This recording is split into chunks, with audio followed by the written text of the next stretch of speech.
Bonjour à tous, je suis ravi de vous présenter le produit phare de la société Minidive, à savoir le pack comprenant deux mini-bouteilles de plongée, les Minidive Carbone 2 litres, qui ont une autonomie maximale annoncée de 40 minutes.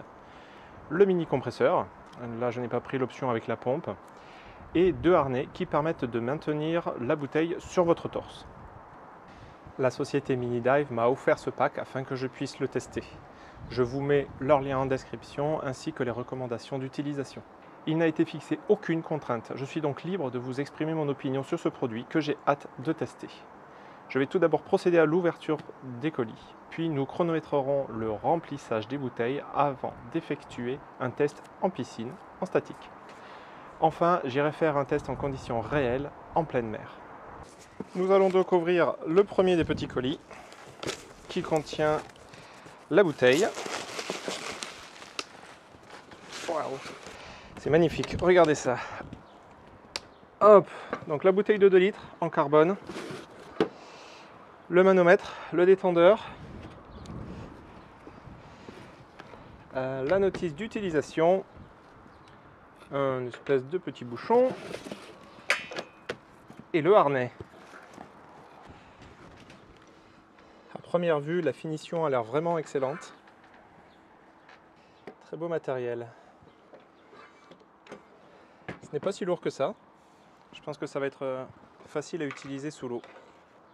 Je vais maintenant ouvrir le colis du compresseur. Il y a le manuel d'utilisation. Alors,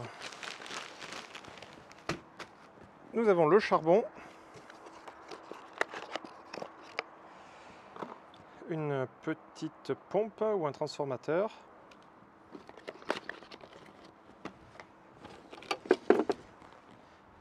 un tuyau, différents accessoires, des joints, le câble. Alors ça va servir à mettre le charbon pour éviter les mauvaises odeurs et les bactéries qui se développeraient dans la bouteille. De l'huile. Et là, attention, le compresseur est très lourd. Et voilà le compresseur. Voilà, je viens de mettre l'huile dans le compresseur. Il faut enlever ce bouchon-là, mettre l'huile jusqu'à atteindre le niveau indiqué. Je vous conseille d'utiliser un petit entonnoir pour éviter d'en mettre partout. Il faut d'abord commencer par dévisser le détendeur de la bouteille. Une fois enlevé, nous pouvons y visser l'adaptateur qui nous permettra d'y brancher le compresseur. Il faut bien pousser jusqu'au bout et entendre le petit clic.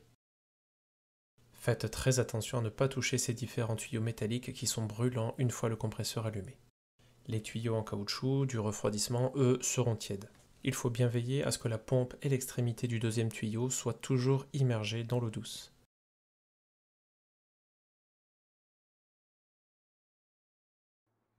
Allez, c'est parti pour le chronométrage. On voit bien sur l'afficheur que le compresseur monte en température et sur la gauche que la pression de la bouteille augmente. Voilà, c'est terminé en un peu moins de 13 minutes 30.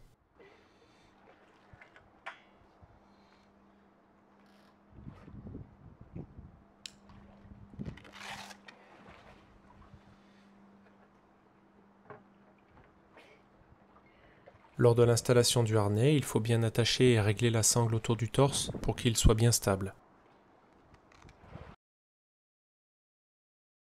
L'utilisation est confortable, le poids de la bouteille ne se fait pas sentir. Les sensations sont bonnes et on respire sans difficulté.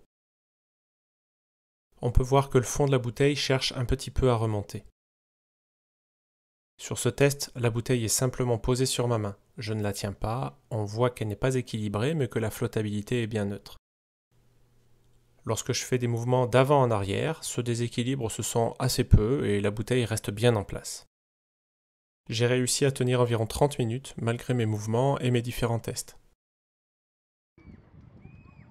Nous voilà maintenant à la réserve sous-marine de Cerber-Banyuls pour notre test en conditions réelles.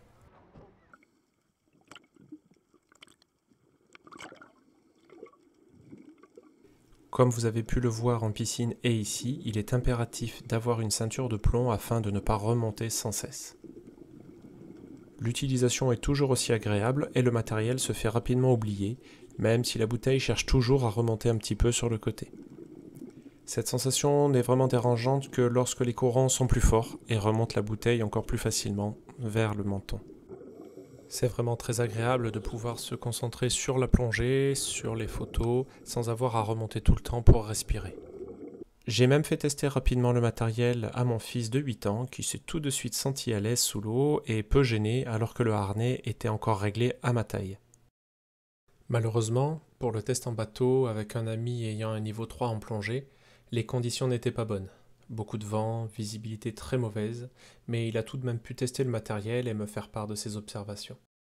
Il est évidemment très facile de pouvoir inspecter l'hélice ou vérifier son ancrage grâce à ce matériel. Voilà, c'est le moment de vous donner mon point de vue sur ce produit, les inconvénients et les avantages qui sont nombreux. Je vous propose de faire ça en images avec différentes photos que j'ai pu prendre durant mes excursions.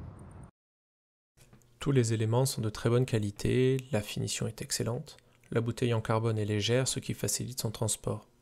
Le compresseur est robuste, le remplissage rapide dans les 12-13 minutes pour une autonomie très confortable pour mon type d'utilisation. Dans de bonnes conditions météo, quand les vagues et le courant ne sont pas trop forts, je peux compter sur une trentaine de minutes d'autonomie. L'immense avantage est la totale liberté du fait que l'on peut remplir notre bouteille nous-mêmes sans passer par un club de plongée et que l'on peut s'en servir sans accompagnateur en veillant impérativement à respecter les conditions d'utilisation. Je ne peux que vous encourager à passer votre niveau 1 afin d'avoir de bonnes bases et de ne pas commettre d'erreurs. Concernant les aspects négatifs, on pourra retenir que le harnais pourrait être le point à améliorer. Comme nous l'avons vu en piscine, la flottabilité est neutre, mais le fond de la bouteille remonte, ce qui peut être un peu gênant lorsque, comme moi, on fait du statique pour les photos. Lorsque l'on nage, ce problème est quasi inexistant. Le tuyau qui va de la bouteille au détendeur est un peu long, ce qui permettrait une position verticale de la bouteille, comme en plongée classique. Cette solution pourrait être envisagée pour ne pas avoir à lester le fond de la bouteille. Le compresseur est très efficace, mais il faut composer avec son poids et le refroidissement liquide, gênant seulement si vous devez vous déplacer souvent et que vous n'avez pas accès à l'eau douce pour le refroidir. J'en profite pour parler du cas particulier de l'utilisation de ce matériel sur un bateau. Si votre but est de vérifier la chaîne, l'hélice et de faire un entretien rapide, je vous recommande de passer sur un modèle plus petit avec un compresseur 12 volts qui suffira largement. Bien sûr, le prix sera un facteur déterminant car c'est un certain budget, et il faudra voir en fonction de votre utilisation. Si comme moi vous n'habitez pas loin de la côte et souhaitez pouvoir faire des mini-plongées régulièrement, alors l'investissement sera très intéressant. J'espère que ce test vous aura plu. N'hésitez pas à mettre un pouce vers le haut si c'est le cas. Abonnez-vous également si vous le souhaitez. Si vous avez la moindre question, laissez-les en commentaire. J'y répondrai le plus rapidement possible.